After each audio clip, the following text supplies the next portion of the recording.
All right, good day. This week's question of the week comes from one of our viewers. They asked, do you need to compete, or how much do you need to compete in order to advance to a black belt in jiu-jitsu? So in their jiu-jitsu journey from white belt to black belt, do you need to be a competitor? And if you do, how much do you need to compete? And I thought it was a great question. Understand the answer is always going to be school instructor specific. Each instructor has their own criteria of what they look for when they promote students through the ranks. So on this video, I'm just going to talk about what I look for, and we'll go with that. So at my school, you do not ever need to compete in order to promote in the next belt rank.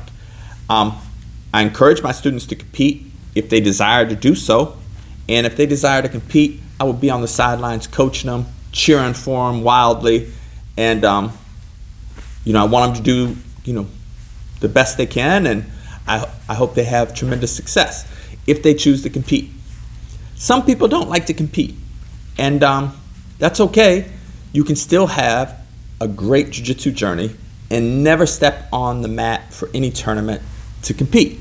And that, like I said, that's okay, especially for me. It would also be okay from my instructor.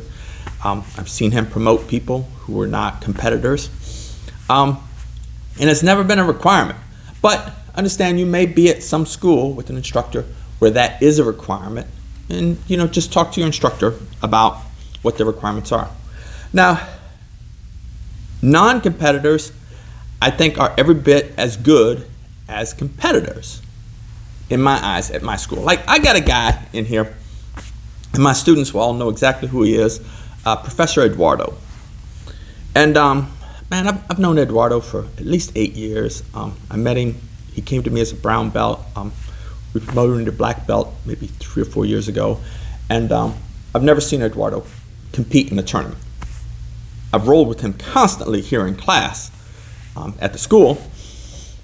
And he's one of the best black belts I've ever met. In fact, I normally compete every year in the Master Worlds and in the Pan American Championships, and Eduardo was one of my best training partners getting me ready, because of all the people I've ever competed against in a tournament, with the exception of maybe Megaton Diaz.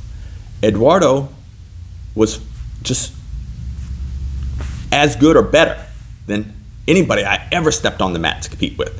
Like, just a fiercely tough individual, but with an analytical mind that just loves jiu-jitsu and loves solving problems and solutions. And Eduardo just caused me just fits in here, even today as we continue to train together. But competition isn't for him. That's not his thing. His thing is he loves jiu-jitsu for the sake of jiu-jitsu. He loves to teach jiu-jitsu. He spends time with his family, doing things in the community. Competition isn't a thing for him. Although, I would say if Eduardo decided to compete as a black belt in the Pan Ams or in the Master Worlds, I think there's a good possibility that he would win his division and do really well. But, like I said, it's just not his thing, so he doesn't do it. But he's as good as any black belt I've ever met, and better than most.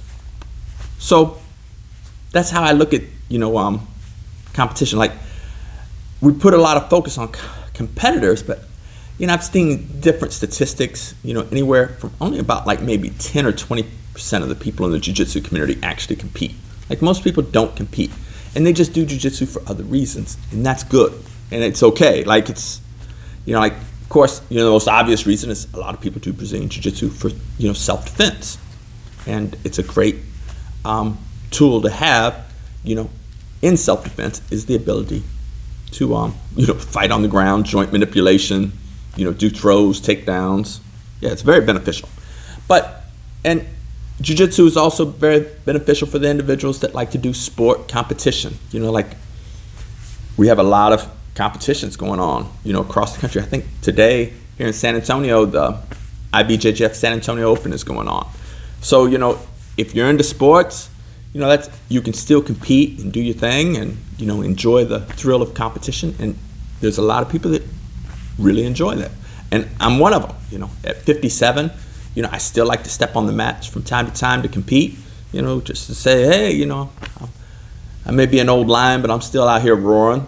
So, the other benefit is like cardio. It's a good, healthy workout. Like you're getting your heart rate up, you're working up a sweat, you're moving your body. And so that's good for your health. So that's another benefit of Brazilian Jiu-Jitsu. It's just, hey, like I know a lot of guys or a lot of people who play golf, but they don't ever expect to, be on the PGA Tour or, win the Masters or I don't know all the golf tournaments, but you know what I'm saying? Like, but they enjoy golf. So, if you enjoy, just moving your body, getting a healthy workout, this is good. One of the big benefits I've seen in Brazilian Jiu-Jitsu is just your opportunity to meet some great people, fit into a community, develop wonderful relationships. For like me and my wife, she's also a Brazilian Jiu-Jitsu black belt. Every 2 to 3 years, the military would move us because I was in the Navy for 33 years. And we'd go to a new duty station, and the friends we developed we joined a new jiu-jitsu community. And, we developed friends from there. And many of them have become lifelong friends. And still today, like usually if I'm friends with somebody or I'm hanging out with somebody, it's either because I served with them in the military or I trained jiu-jitsu with them. And they become lifelong friends. Like this weekend, I had my instructor was here. He flew in from Jacksonville, Florida, taught a seminar at my school. Afterwards, me, Vitor, Alyssa, Sway, we all went out, had dinner. I've made lifelong friends, people that are special in my life, and I've met them through jiu-jitsu, just here at the school, like from Vitor to Royal to, Jackson, James, like Eduardo, like just lifelong friends that just mean the world to me. And if it wasn't for jiu-jitsu, I would have never met them. So that's another benefit to jiu-jitsu. So I say all that to say, no, you don't have to compete to have a productive, enjoyable Brazilian Jiu-Jitsu journey. You can be a non-competitor and come in and train and, because when you're in here training, you're not only developing yourself, but you're helping, those that do decide to compete, because they need somebody to spar with. They need somebody to bounce ideas off of, to work on different techniques with. So, you're still contributing to the effort of your team and to the success of competitors. Just some people don't enjoy competition, and that's cool to me. So for me, yes, a person could go from white belt to black belt. Other schools may not see it the same, and if you're at a school and you don't know what the answer is, I would say ask the instructor, like, hey, what's your expectations for me as your student? What's your expectations for me competing? Do you expect me to compete? Don't care if I compete at all. You want me to compete once or twice a year at least, or 3 or 4 times, or do you want me at every tournament?